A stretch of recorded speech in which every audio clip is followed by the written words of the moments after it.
boys, today I'm going to be showing you a tournament final that I played today, actually, on the 8th of February. It's called the United Tournament, which is an Arabic tournament. I have a team of mainly Arabic players, so we do actually go and play in these Arabian tournaments, and it's a lot of fun.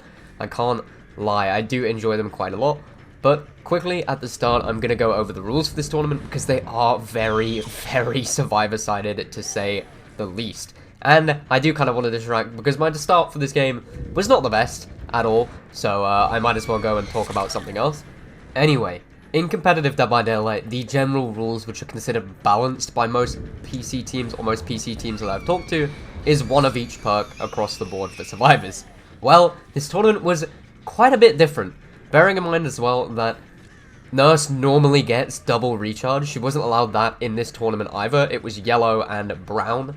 So already we're quite a bit away from what most tournaments consider balance, because Nurse just isn't allowed that double recharge. She has to play with the yellow recharge on either the horse or the spoon, depending on your preference is what most Nurse players will go for in tournaments like this. But survivors also don't really have any perk restrictions. The only perk restrictions on the survivors is no Prove Thyself, 1 Soul Guard across the team, 2 Unbreakables across the team, and 2 D-Strikes across the team.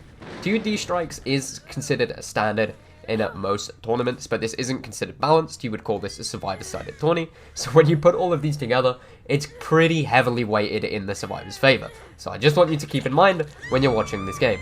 Also, to preface this, I'm just going to try and give you all the information that I can. In this game, I was going into it knowing that I only needed a 2k to win, but I wanted to play in a certain way to try and get use out of Devour and snowball as hard as I could towards the end of the game. So I didn't necessarily want to just hardcore camp or hardcore tunnel one personnel. So basically my playstyle was to try and build Devour stacks, try and hold as much pressure as possible, and you should see that in the game. I'm playing a lot for tags, a lot for downs and hooks, and, well, you'll see the outcome, or if you did look at the thumbnail of the video, I did end up getting 12 hooks in this game, so I'm pretty proud of it, to be honest. Another important thing to note is that this wasn't actually on my connection. Most tournaments allow the killers to host because the killer is the host in public games, but this was on an Arab tourney host, so I think I was playing killer with about 100 ping, which is a little bit rough for Nurse because that means her blink's a little bit more inconsistent, but we dealt with it. Just to address that, because you will see a few of the times where my blink just gets swallowed out of nowhere, and you'll see a few times where I'm swinging in survivors' backs and I don't get a hit, and in turn you'll also see some hits which probably shouldn't hit on my screen that do connect. So there is a little bit of a connectivity issue, but just addressing everything, and now we can talk about the game.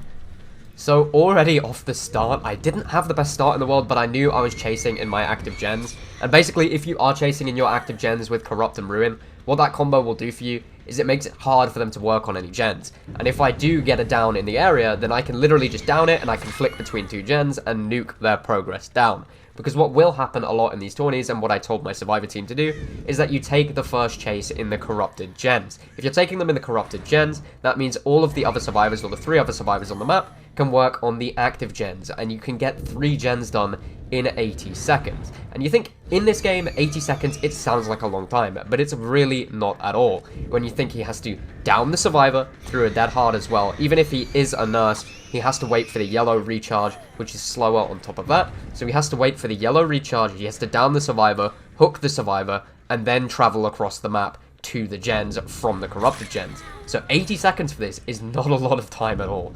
But you will see me taking a chase with the Nancy here. Basically what I'm trying to do is hold as much pressure as possible. There's a nice little reverse coming out from the Nancy, which will happen every now and then. It's a complete 50-50 on what side they're going to drop the pallet, and I just have to guess. But nice reverse nonetheless, and I carry on taking the chase with the Nancy.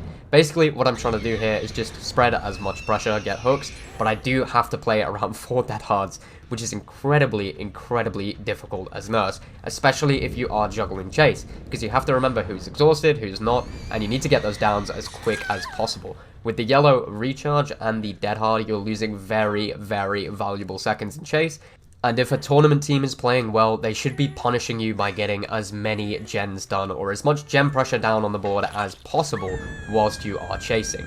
As you can see, on this side of the map, I see 3 things. I see 3 generators right in the corner, right next to each other.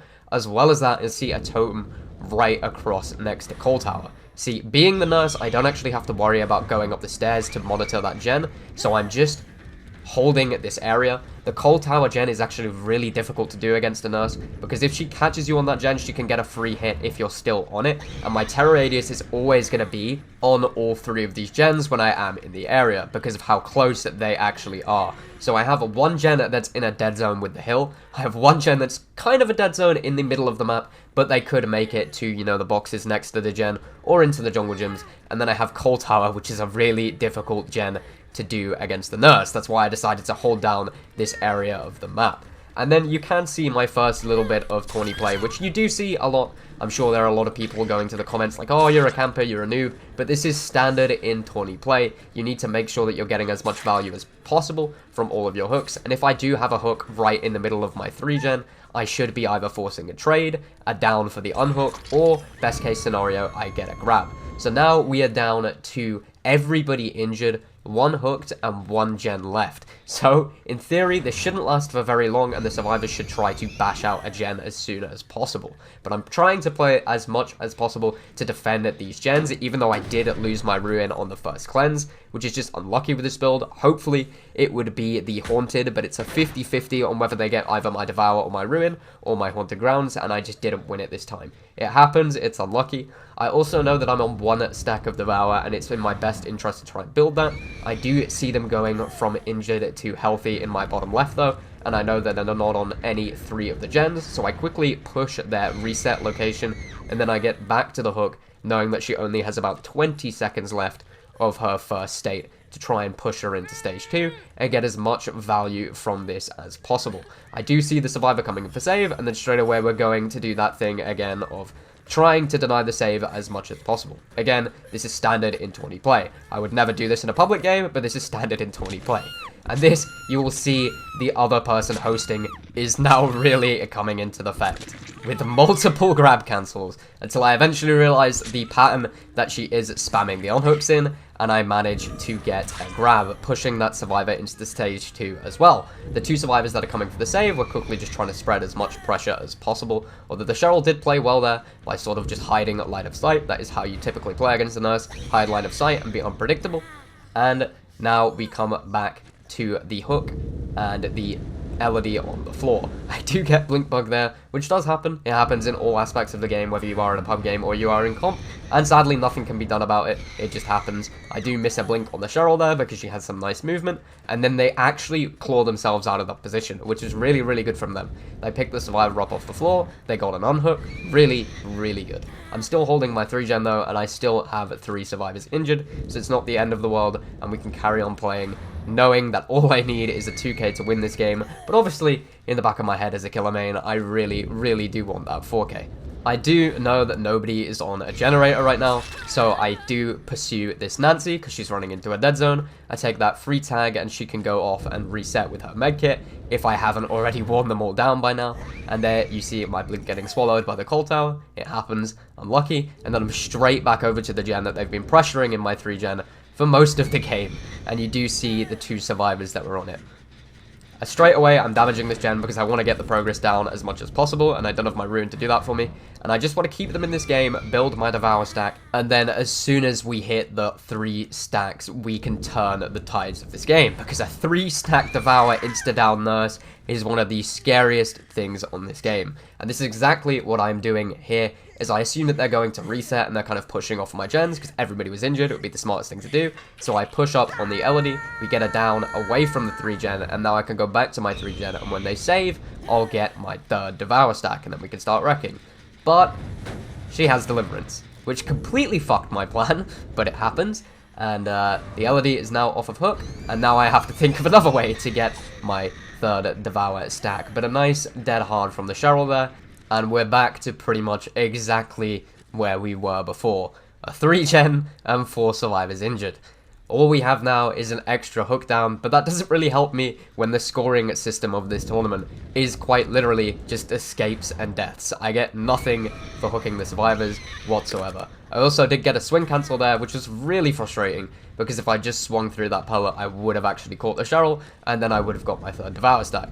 but it happens, especially on somebody else's host. We just need to carry on playing and play for the down. So I do see the Elodie, and luckily for me, she has the built-in DS timer of the Deliverance. If you don't know this, both DS and Deliverance, the broken status effect will happen for 60 seconds off of the hook, and the DS timer happens for 60 seconds off of the hook. So I know as soon as that broken status effect goes away that she's safe to pick up, and I see it, and I blink straight back, and we're going for the hook to finally get our third Devour stack. And then we can start playing off it, and we can bring this game to an end, because that strength is genuinely insane.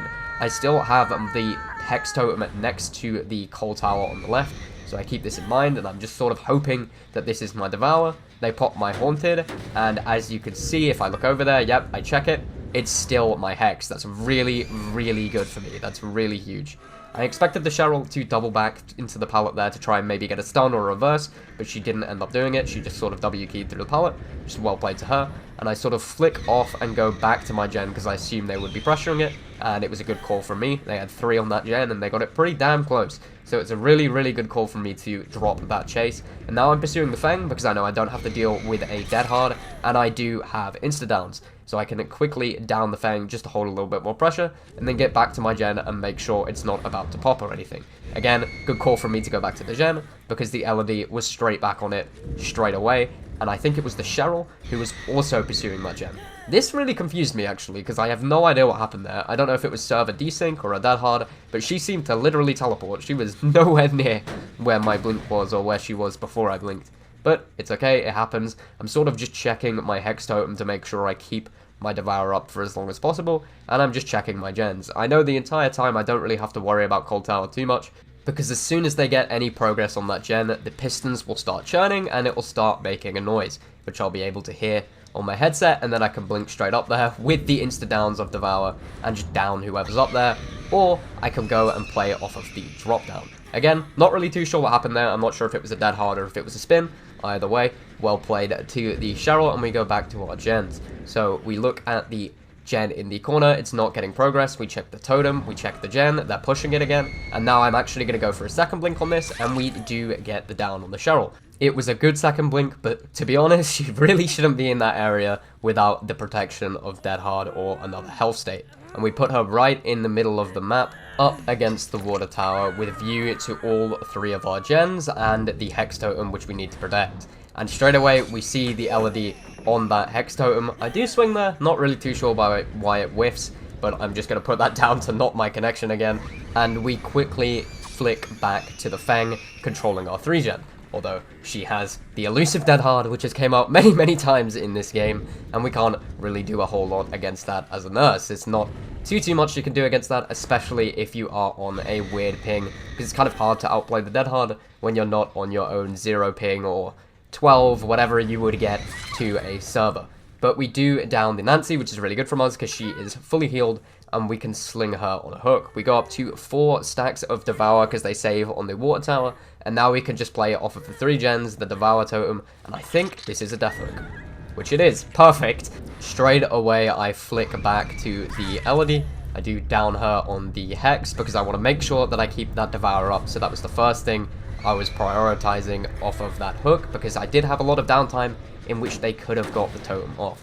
We do quickly damage the gen as well, because it's about 95%, and we manage to down the Cheryl, who's trying to blind us off of the gen. Maybe knows that the game is over at this point, and we do see the last active survivor being the Fang, and we decide to take chase with her. Bear in mind, I only needed a 2k to win this game, but of course, as a killer main, you're always gonna go in there and get your 4k, or do as much as you can for your team and get as many points on the board. So we do see the Fang. I go upstairs to kind of look out the window and get a little bit of line of sight.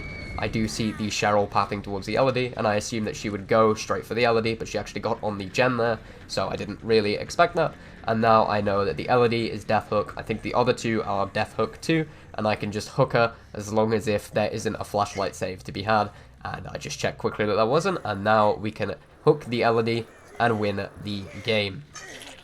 So we do hook the Elodie here. That is the 2k that we needed, and that would be GG at that point. So now we can just easily down the Fang and the Cheryl, get our 4k, and that is that. But you can see here as well, this is, I think, my 10th hook of the game. I think we did get 11 hooks, because there was one point where we forced a survivor into the second state. But 11 hook tourney game is insanely good.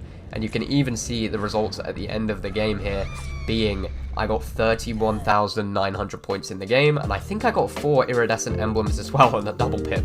For a tournament game, you don't see that a lot, because the way you're meant to play tourney games isn't necessarily in with how behavior wants you to play Dead by Daylight. But that was the game. Thank you all so much for watching. If you could subscribe, I would really appreciate it. I do put quite a lot of effort into my videos, and only about 20% of the people that watch my videos are subscribed, so it would mean a lot to me. If not, I hope you have a wonderful rest of your day, and thank you so much for watching.